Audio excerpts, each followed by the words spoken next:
All right, let's start with a big thought. I want you to picture something absolutely huge in your mind. I mean, it's so big and powerful, it might even feel a little bit scary, but it's also super amazing. And it all kicks off with one simple question. Okay, so have you ever actually seen the ocean, like for real? Maybe you've been to the beach. It is gigantic, right? You stand there on the sand, you look out, and you literally can't see the other side. It just keeps going and going and going forever. Now, I want you to imagine you're holding a little rock, just a small one. And you take that rock and you throw it with all your might, way, way out into the middle of that giant ocean. Kasploosh. So, do you think you could swim out there and find it? No way, right? It's gone, sunk all the way to the bottom where nobody, and I mean nobody, could ever find it again. Okay, remember that picture, lock it in your brain, because it's super important for what we're going to talk about. Okay, so before we get to the really awesome good news part of this, we kind of have to talk about something a little more serious first. So let's dive into part one, why sin is a big deal. So you might hear this word, sin. What even is that? Well, it's really just a word for all the times we do things that go against what God shows us is the right way to live. You know, it's when we decide to do things our way instead of the best way, God's way.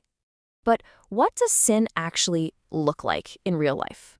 Well, it could be something like being mean to your brother or your sister, or maybe lying to your mom or dad.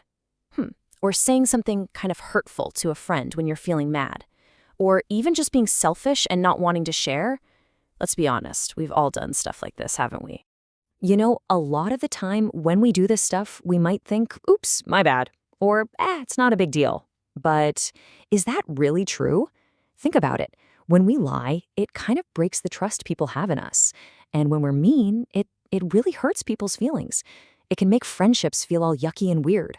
So even when a choice feels small to us, it can actually be a pretty big deal. Have you ever gotten in trouble with your parents? And for a little while after, everything just feels, I don't know, heavy and kind of weird?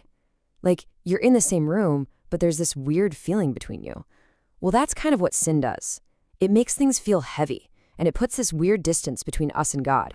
But here is the absolute best part. God does not want us to stay stuck feeling that way. He has a plan, and that brings us to part two, God's amazing promise. Okay, so way back in the Bible, there was this guy named Micah.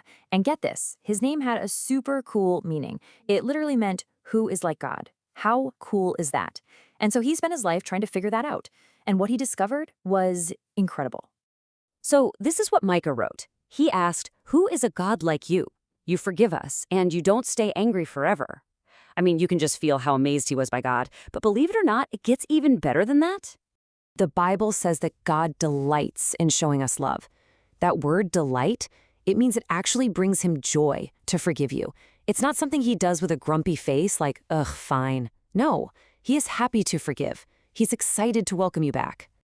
So, what happens to all that heavy, weird stuff? Where does it go? Well, let's find out in part 3.